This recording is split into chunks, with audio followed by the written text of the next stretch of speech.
আগামীকাল ২৫শে মে রবিবার এবং সৌভাগ্য যোগে ৫টা রাশির জাতক জাতিকাদের অর্থপ্রাপ্তির যোগ তৈরি হয়েছে। হঠাৎ লটারি থেকেও ভাগ্য বদলাতে পারে। এই নিয়েই আজকের আলোচনা। আমি প্রত্যেকটা দিন এই অর্থপ্রাপ্তি যোগ নিয়ে আলোচনা করি এবং আপনাদের বোঝানোর চেষ্টা করি। আগামীকালের জন্য ৫টি রাশির অর্থপ্রাপ্তি যোগ তৈরি হয়েছে। তাই এই ৫টা রাশিকে নিয়েই আজকের আলোচনা। আমি আজও বোঝানোর চেষ্টা করব কোন দিক থেকে আপনাকে অ্যালার্ট থাকতে হবে, কোন ভাবে আপনার প্রাপ্তি ঘটতে পারে, সবটাই বোঝানোর চেষ্টা করব।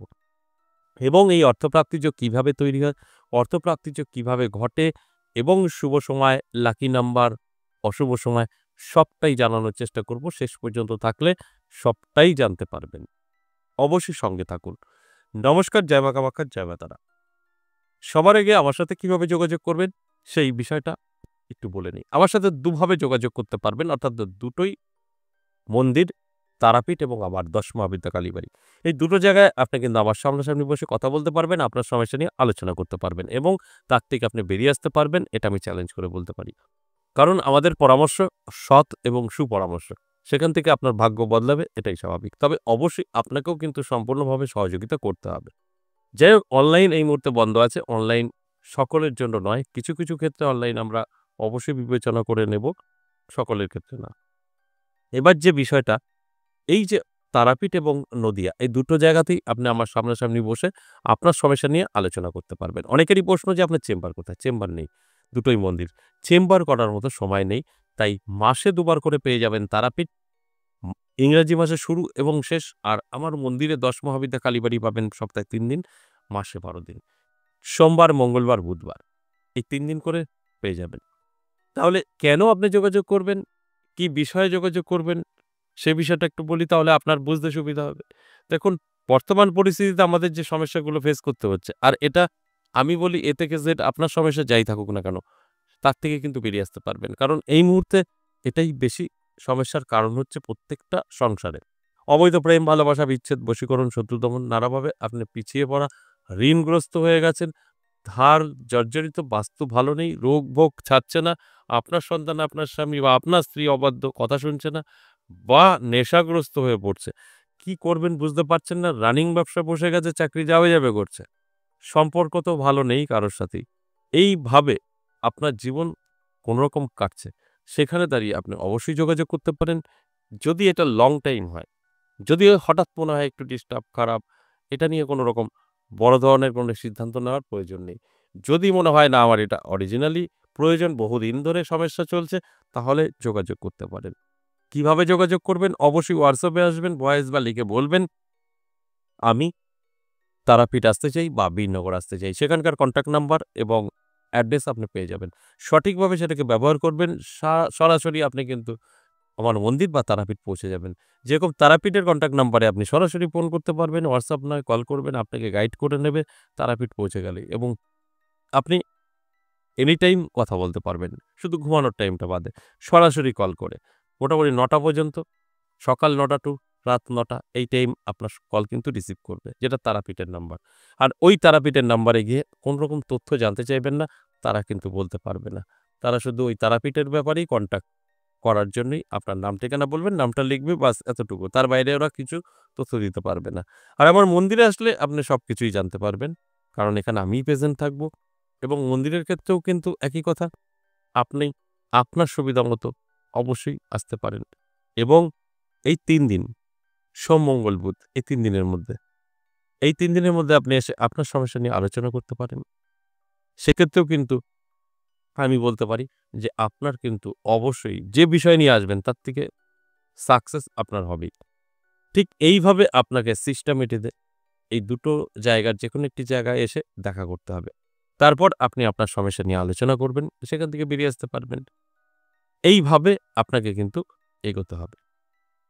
আর যদি মনে হয় যে না, আমি অনলাইনেই করব, আমি এখান থেকে কোথাও যাব না, যেতে পারবো না, সেক্ষেত্রে আপনাকে অবশ্যই ওয়েট করতে হবে।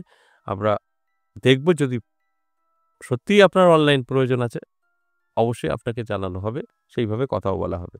তাহলে আজকের যে আলোচনার বিষয়, এই আলোচনার বিষয়টা হলো অবশ্যই অর্থপ্রাপ্তি। এই অর্থপ্রাপ্তি যোগ কিভাবে ঘটে সেই বিষয়টা একটু বলি। এই অর্থপ্রাপ্তি যোগ ঘটে গুপ্তধন যেটা মাটির নিচ থেকে ওঠে, পৈতৃক সম্পত্তি কেউ লিখে দেবে, হয়তো রাস্তায় আপনি কোটি টাকা পড়ে পাবেন, এগুলো আগেকার দিনে হতো, এখন সম্ভব না। সেখানে দাঁড়িয়ে আমি লটারি বলে বোঝানোর চেষ্টা করি যে অর্থপ্রাপ্তি লটারি থেকেও হতে পারে। আর এই অর্থপ্রাপ্তি বা লটারি যে বিষয়টা আমি বলি, এই বিষয়টা কেন বলছি? আপনার অর্থপ্রাপ্তি যোগ তৈরি হয়েছে তাই। আর অর্থপ্রাপ্তি যোগ কিভাবে তৈরি হয়? রাহু, শুক্র, মঙ্গল দ্বারা। আপনার জন্মছক বা আপনার হস্তরেখায় রাহু, শুক্র, মঙ্গল ভালো আছে, আপনার অর্থপ্রাপ্তি যোগ তৈরি হবে। এবং সেই রাহু, শুক্র, মঙ্গল ভালো থাকার সাথে, সাথে আপনার মনের বড় ইচ্ছা থাকতে হবে। তবেই আপনার সাথে আমার কথাগুলো মিলবে। তারপরে বড় স্বপ্ন থাকতে হবে। স্বপ্ন, ইচ্ছা সবার সাথে সবার কানেক্ট আছে। তবে গিয়ে আপনার সাথে সবটাই মিলবে। তা না হলে কিন্তু সম্ভব না। আমি প্রত্যেকটা দিনই বোঝানোর চেষ্টা করি এবং বলার চেষ্টা করি। এবার আমি যে বিষয়গুলো নিয়ে বলব, এই যে ৫ টা রাশিকে নিয়ে আলোচনা করব, এই ৫ টা রাশির জাতক জাতিকাদের নানাভাবে কিন্তু আর্থিক উন্নতি হবে। নানা দিক থেকে কিন্তু তারা আর্থিক যে একটা জোয়ার সেটা অনুভব করতে পারবে। অর্থাৎ ভালো সময়।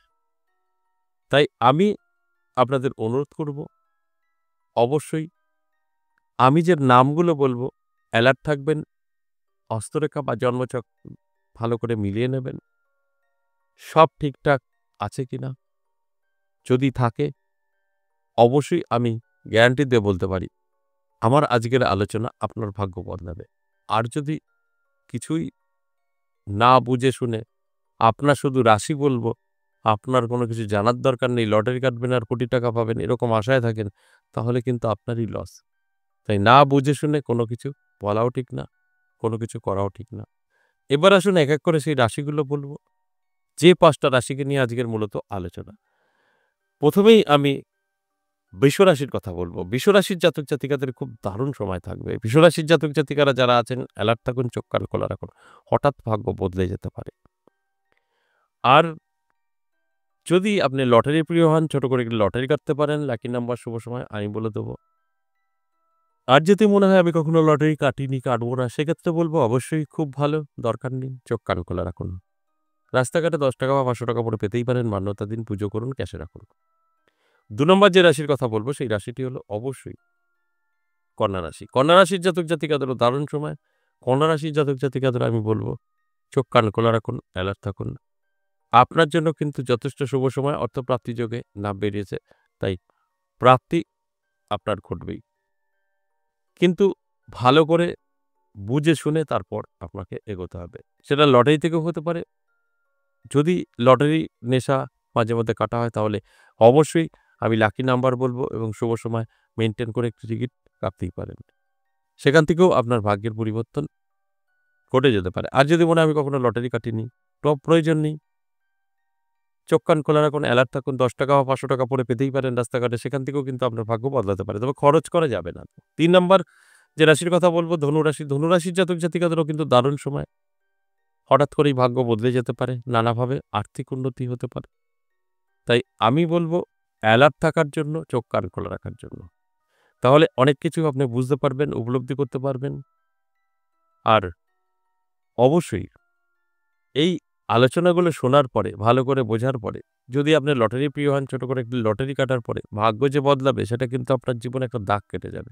আর যদি মনে হয় আমি কখনো লটারি কাটিনি, কাটবো না, সেক্ষেত্রে বলব অবশ্যই চোখ কান খোলা রাখুন, অ্যালার্ট থাকুন।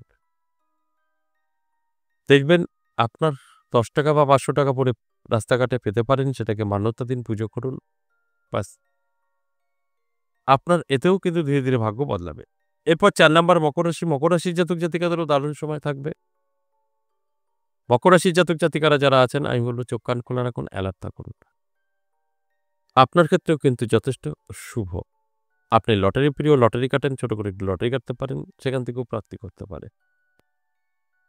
এরপর অবশ্যই আমি বলব সর্বশেষ ৫ নাম্বার রাশি কুম্ভ রাশি। কুম্ভ রাশির জাতক জাতিকাদেরও আমি একটা কথাই বলব, দারুণ সময়। আপনার আগামীকাল অর্থপ্রাপ্তির চোখে নাম বেরিয়েছে, তাই প্রাপ্তি কিন্তু ঘটবেই। সেটা অবশ্যই কোনো না কোনোভাবে রাস্তাঘাটে হোক বা পৈতৃক সম্পত্তি হোক, কোনো না কোনোভাবে কিন্তু অর্থ আসবেই আসবে। এর জন্য আমি বলব চোখ কান খোলা রাখুন, অ্যালার্ট থাকুন। দেখবেন আমি যে কথাগুলো বলছি সেগুলো আপনি মিলিয়ে নিতে পারবেন। এবার যে বিষয়টা নিয়ে আমি আলোচনা করব লাকি নাম্বার এই ৫ টা রাশির।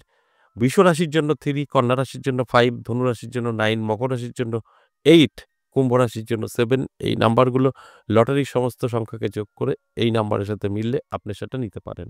এবার শুভ সময় আগামীকাল সকাল ৭টা থেকে বেলা ১১টা অত্যন্ত শুভ। এছাড়া যদি অশুভর কথা বলি অর্থাৎ রাহুকালের কথা বলি, কারণ এই শুভ সময় আপনি বের করতে পারলেন না ব্যস্ত থাকলে, তাহলে রাহুকাল এড়িয়ে যেতে হবে।